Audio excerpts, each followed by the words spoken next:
కర్మ సిద్ధాంతం ఏం చెబుతుంది? అన్ని జన్మలలోనూ మానవ జన్మ దుర్లభమైనది మరియు ఉత్తమమైనది. మానవుడు తన జీవితకాలంలో అనేక కర్మలు చేస్తూ ఉంటాడు. చేసిన ప్రతి కర్మకు ఫలితము అనుభవించి తీరాలి.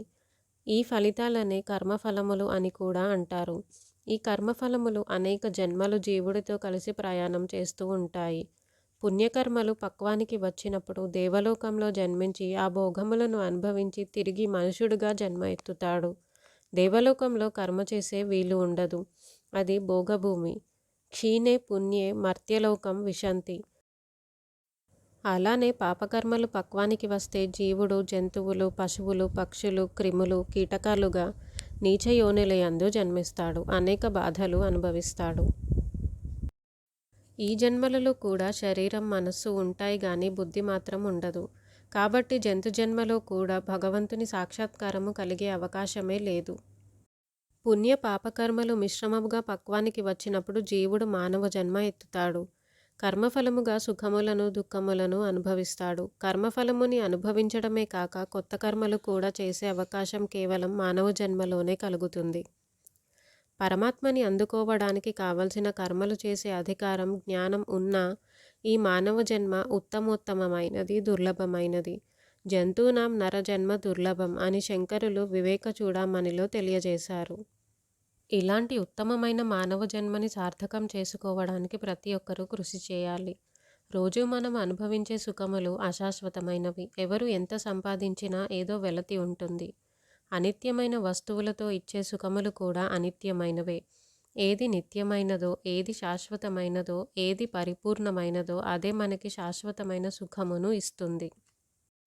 నిత్యమైన వస్తువు ఏకమైన పరమాత్మ మాత్రమే. శాశ్వతమైన సుఖము అంటే మోక్షం, సర్వబంధాల నుండి విముక్తి. అనంతకోటి జన్మల నుండి మనం చేస్తున్న కర్మలే మనల్ని ఈ ప్రపంచానికి కట్టివేసి బంధాలై ఉన్నాయి. ఏవేవో కోరికలతో ఎన్నో కర్మలు చేసే ఆ కర్మలకు ఫలములుగా ఇల్లు, వాకిళ్ళు, తోటలు, పరిశ్రమలు, పదవులు ఎన్నెన్నో సంపాదించుకుంటాము. సంపాదించిన ప్రతి ఒక్కటి మనం వదిలి వెళ్ళవలసిందే.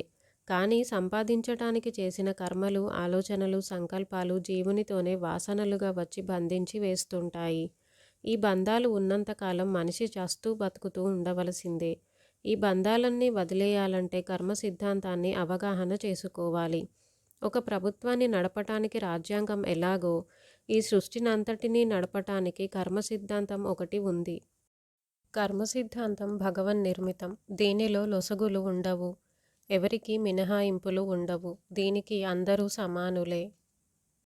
సాక్షాత్తు శ్రీరామచంద్రుని తండ్రి దశరథునికి పుత్రవియోగం తప్పలేదు. శ్రీకృష్ణుని తల్లిదండ్రులకి కారాగారవాసం తప్పలేదు.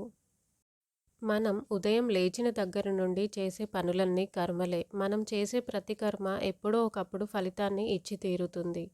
ఫలితాన్ని ఇచ్చే సమయాన్ని బట్టి కర్మలను 3 రకాలుగా విభజించారు. ఆగామి కర్మలు, సంచిత కర్మలు, ప్రారబ్ధ కర్మలు. ఆగామి కర్మలు. మనం భోజనం చేస్తే ఆకలి తీరుతుంది. నీళ్లు తాగితే దాహం తీరుతుంది. ఎవరినైనా తిడితే వాడు బలం కలవాడు అయితే తిరిగి కొడతాడు. అది కర్మఫలం.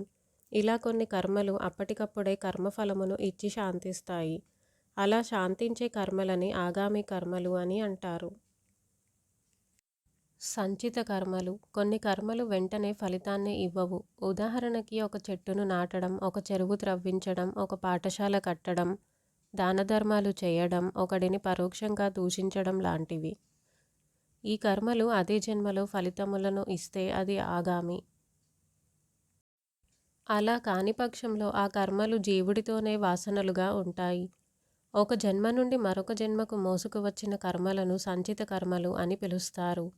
ఒక అద్దె ఇంటి నుండి ఇంకొక ఇంటికి మారేటప్పుడు మనం సంపాదించిన డబ్బును, వస్తువులను ఎలా అయితే తీసుకెళ్తామో అలానే జీవుడు ఒక దేహంతో చేసిన కర్మఫలములని తరువాతి జన్మకి మూట కట్టుకొని వెళతాడు. అలాంటి కర్మలే సంచిత కర్మలు. ప్రారబ్ధ కర్మలు. పక్వానికి వచ్చిన సంచిత కర్మలని ప్రారబ్ధ కర్మలు అంటారు. ప్రారబ్ధ కర్మలను అనుభవించడానికి తగిన శరీరమును వెతుక్కొని జీవుడు జన్మ తీసుకుంటాడు. ప్రారబ్ధ కర్మలు అనుభవించడం పూర్తి అయ్యేదాకా ఆ శరీరములో ఉండి పూర్తి అయిన వెంటనే ఆ శరీరమును విడిచి వెళ్ళిపోతాడు. ఈ జీవితం ముగిసేలోగా చేసిన కర్మలు ఇంతకుముందు చేసిన సంచితములతో కలిసిపోతాయి.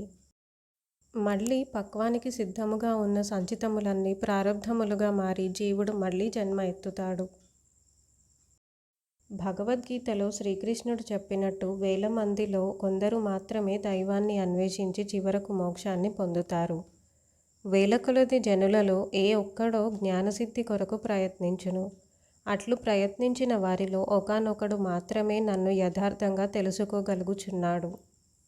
మిగిలిన వాళ్ళు జనన మరణ చక్రంలో తిరుగుతూ ఉండవలసిందే.